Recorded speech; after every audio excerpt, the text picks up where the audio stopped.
to your Superman news video for the week February 14th to February 20th, 2014.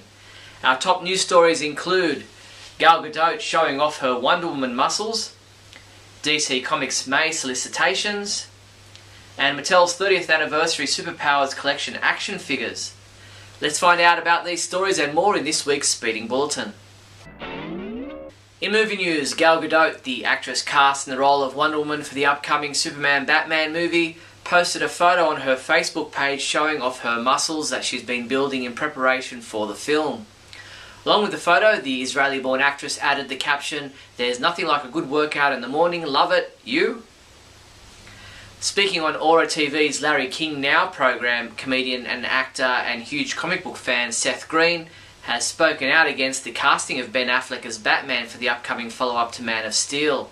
What's the rub against Affleck? Well, because if this movie is meant to be the idealistic, alien, humans before all else Superman, and this is supposed to be the grizzled, weathered Batman who's been living in Gotham fighting crime himself for 10 years, you need a guy who's older, you need a guy who's got more weight, and you need a guy that a Henry Cavill Superman is going to be actually scared of. You have to remember that Batman is just a dude. He's got no powers. So the fact that Superman is scared of him says something about the gravitas that he carries. Issue 4 of the fitness magazine Train includes an interview with Henry Cavill, who outlines in detail his training regime to get into shape to play the Superman role in Man of Steel, including personal records, a sample workout, and sample diets for different stages of his training. The magazine is available from your local newsstands now or via iTunes. Unfortunately, no TV news once again this week, so we jump straight into comic book stuff, where there's been heaps of news, with DC Comics releasing their May 2014 solicitations, and we highlighted for you all the Superman-related comics and products listed in those solicitations. Of special note was Superman Doomed #1, which starts off the super event you've been waiting for in the New 52, Superman vs. Doomsday, in a way you've never seen before. And with Doomsday's deadly new abilities, in this battle there can be no winners. And the New 52 Futures End #1, where 5 years from now the DC Universe is reeling from a war with another Earth, leaving the world unprepared for an approaching evil that threatens to destroy the future. Can a time-travelling Batman Beyond help a massive cast of DCU's finest avert the impending apocalypse? Check out these and all the other Superman-related titles due out in May at our website now. ComicBookResources.com posted an interview with writer Jeff Johns and artist John Romita Jr. to find out more about what they have planned for their upcoming run on the Superman comic book title, starting out in a few months. Romita said there's a new aspect to the character that hasn't been seen before, which is damn exciting, with Jeff Johns adding, "When we get there, it's going to be pretty crazy." ComicBookResources.com also spoke with Tony Bedard to find out a little bit more about the upcoming Secret Origins and what we can expect from Supergirl's story. He said, "I'm doing one 12-page story that shows us Kara Zor-El as she was before Krypton exploded and how she is now a stranger in a strange land on planet Earth. We'll hit all the basics, her powers, how they work, where she got her costume, etc. But we'll also hit on some really cool character stuff that stems from Kara's parents, her family, and especially her mother, Allura. I think there's stuff in these 12 pages that could pay off for years in the monthly Supergirl title." Legendary comic book artist Neil Adams revealed that he has been working on writing and drawing a new 6-issue Superman project titled Arrival of the Superman. On Kevin Smith's Fat Man on Batman podcast, Adams explained that this story is about a group of men from New Krypton coming to protect Earth while Superman goes to save New Krypton from apocalypse. No release date has been announced as yet. Superman comic books we reviewed this week included Superman Wonder Woman #5, which was reviewed by T.A. Hewitt, who gave this a 3 out of 5 for a lack of consistency with how Superman has been portrayed. Adam DeChannel reviewed Superboy #28, saying, "We're back on track, but this issue just felt like a retread," and he gave it a 3 out of 5. Adventures of Superman Chapter 42 was reviewed by Alyssa Gossage, who said, "I had a smile on my face the whole time I was reading," and gave this chapter a 3 out of 5. Matt Shaw reviewed Smallville Alien Chapter 9, saying, "I'm starting to get a little frustrated waiting to find out just why the monitors do what they do," and he gave this chapter a 3 out of 5. And from last week, Michael Bailey reviewed Forever Evil #5, giving it a 4 out of 5, saying, I am enjoying this event for what it is and not trying to dislike it for what I want it to be. Michael also reviewed Action Comics number 28, saying this was an incredibly enjoyable and entertaining Superman story, and he gave it a 5 out of 5. Superman comics available this week from February 19th include Adventures of Superman Chapter 43, digital comic, has been available since February 17th. Batman Beyond Universe number 7. Justice League number 28, which is available in a variant cover and a digital combo pack. Scribblenauts Unmasked Crisis of Imagination number 2. Supergirl number 28. Smallville Alien Chapter 10 digital comic will be available February 21st. Justice League Beyond 2.0 Chapter 14 digital comic will be available February 22nd. And Martian Manhunter Son of Mars trade paperback includes Superman.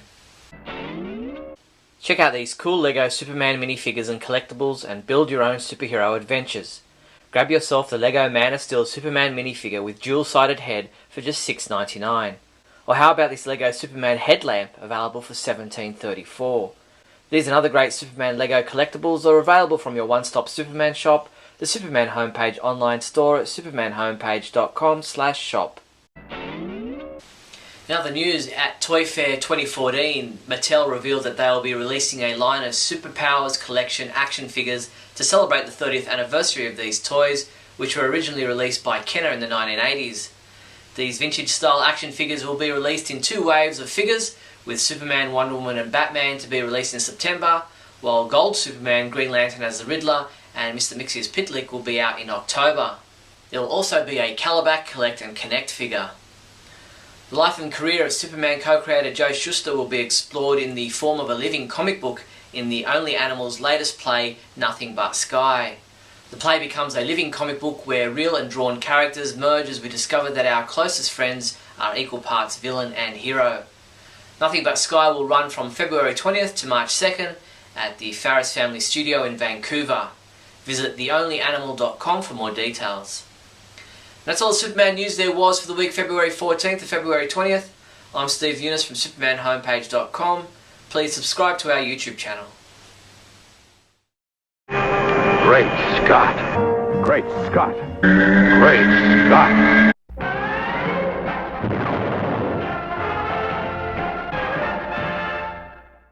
Hello everyone and welcome to a super episode of Great Scott. I'm Scotty V. Thanks for watching. Today I wanted to talk a little bit about Dean Cain, who of course starred in the 90s as Clark Kent / Superman on the fabulous television show Lois and Clark, The New Adventures of Superman. A lot of people complain that this was a Lois show. A lot of people say, listen, if you're going to put Lois Lane's name in the title, that's a slap in the face to Superman. How dare you put Lois Lane, who's a secondary, tertiary, unimportant character, in the title of a show about Superman. That's like kicking a man when he's down. And to those people I say, you, sir, do not understand not only that show, but the relationship between Clark Kent / Superman and Lois Lane. The romance, of course, is a very important part, a very integral part to the story. It's not in every comic. It's currently not going on in the New 52, but there's something there. It's almost like our characters in the New 52 understand that at one time they were a little bit older and a little bit more involved with each other, and somehow, because of some woman in a hood waving her arms around, and somehow because something happened with Dr. Zoom and Flash and whoever it was, our universe has been turned upside down, and now we've got lost loves that we shouldn't even know that we once had, but we had in an old universe, and now we're in the New 52, and of course, on Lois and Clark, New Adventures of Superman, which was based on the John Byrne reboot, Man of Steel, and was headed up by Deborah Joy Levine in the first season, which was the best season, and she was a fan. She was a fan of the romance. She was a fan of the characters. She was a fan of both characters. She did studies. She read books. She had comics. I've seen behind-the-scenes stuff with her studying all the comic books and understanding what was going on.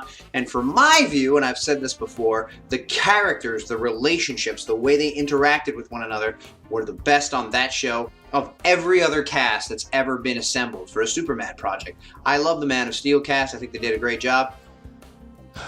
In a movie, an action movie that's 2.5 hours, we don't get a lot of in-depth learning about every single character. On television, I've always said, a TV show that's well done is much, much better now. Lois and Clark was not well done.